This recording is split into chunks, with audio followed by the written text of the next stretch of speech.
जय हो जय हो जय हो।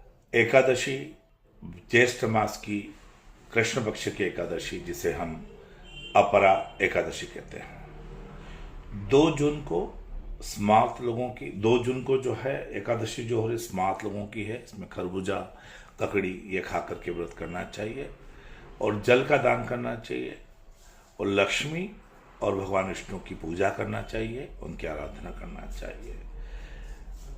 क्योंकि 3 तारीख को भी अपरा एकादशी, जो वैष्णव लोग हैं वो विशेष रूप से ध्यान दें और उस दिन वो व्रत करेंगे, उसकी एकादशी का व्रत करेंगे। तो कुल मिलाकर हम इस व्रत का जो फल है या इस व्रत की जो कथा है वो कथा हम आपके सामने रख रहे हैं।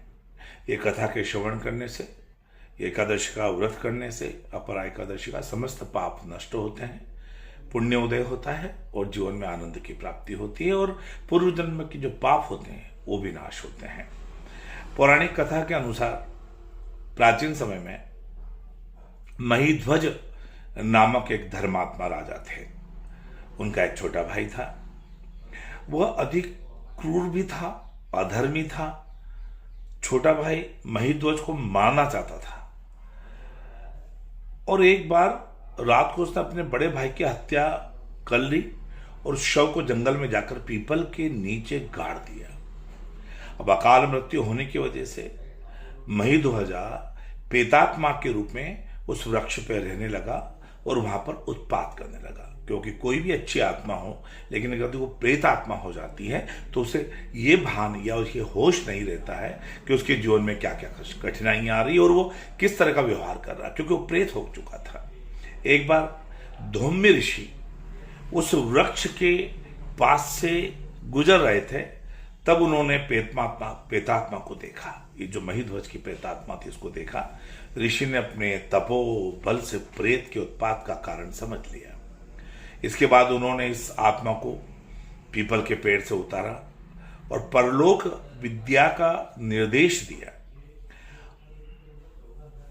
उस प्रेत योनि से वो मुक्ति दिलाने के लिए धौम्य ऋषि ने खुद अपरा एकादशी का व्रत किया। उनके पुण्य से धर्मात्मा, जो ये प्रेतात्मा थी, जो राजा थे, उनको प्रेत योनि से मुक्ति मिल गई।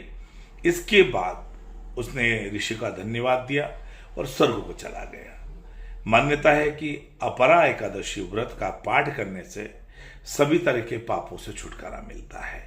ये कथा जो सुनते हैं उनको भी इसका पुण्य फल प्राप्त होता है। पंचांग के अनुसार, जैसे मैंने कहा है कि एकादशी तिथि का प्रारंभ 2 जून को सुबह 5:04 पर होगा।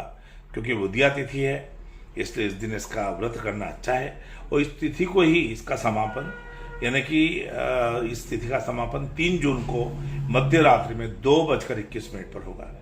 तो ऐसे में अपरादशा एकादशी जो है वो 2 जून को रखा जाए तो ज़्यादा अच्छा है, क्योंकि हम उदया तिथि को महत्व देते हैं। तो आप इस व्रत को करिए, भगवान की पूजा करिए।